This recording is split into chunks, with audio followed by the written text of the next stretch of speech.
So I used to believe that I was chosen to help save the world, not symbolically, literally. It felt urgent and it felt true. And I'm not here to say those experiences were wrong or fake. They weren't. But the story that I built around them, that was incomplete.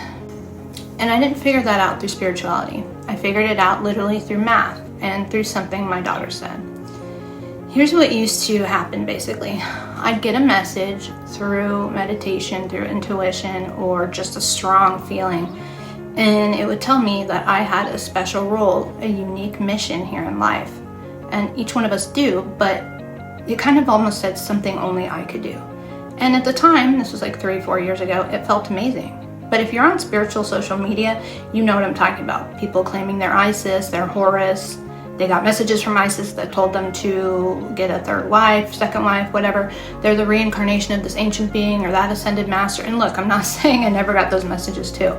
And I'm not saying that they're wrong. But 6 months later, I'd be burned out. I'd be isolated. And my relationships would be strained. The thing I thought was that I was supposed to do was either hadn't happened or it had made things actually worse. But the message felt so real. So I kept trusting that message over and over until my daughter said something that literally stopped me cold.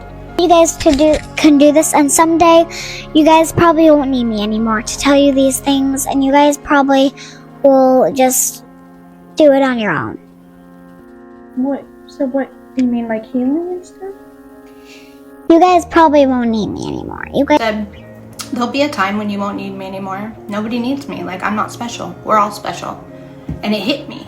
Like, no, not because she was right or wrong about being special, but because she wasn't building her identity around being needed by the world.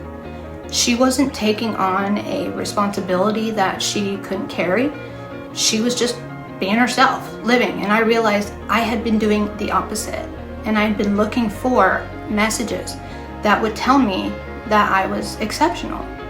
That would give me a role, basically, a mission. So instead of asking, is this message true, which I couldn't prove at the time, I started asking, does this message actually make my life better? Does it improve my behavior, my relationships, my decisions?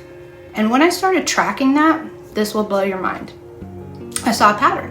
And there's a rule in probability called the law of total probability. Don't worry, it's simpler than it sounds. But basically it says, if you want to know the chance of a good outcome, you look at how often it happens in different situations and then average them out, and you should get a certain outcome. So here's how I used it. I divided my spiritual messages into 2 categories.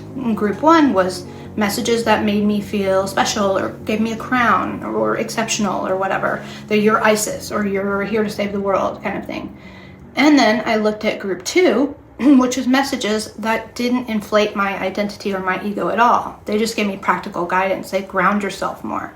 Work on this behavior. Be kinder. Calm down. Then I measured which group actually led me to better outcomes. 6 months later, and guess what? Here's what I found.